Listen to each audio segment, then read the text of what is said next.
guys, mayroon na kami guys ulam.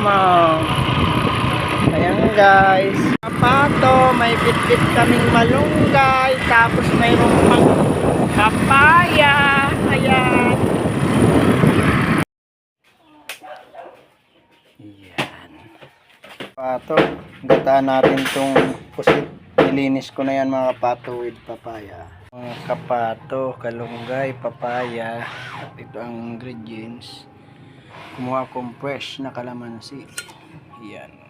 Gata na pusit. Ito, ayan na ang pusit gata. Kumulo. Wow. Ay, marari na ka mo. Ayan na, oh. Uy, sarap. Ginunawa na pusit na may tapayas malunggay. Luto na. Mga kapato.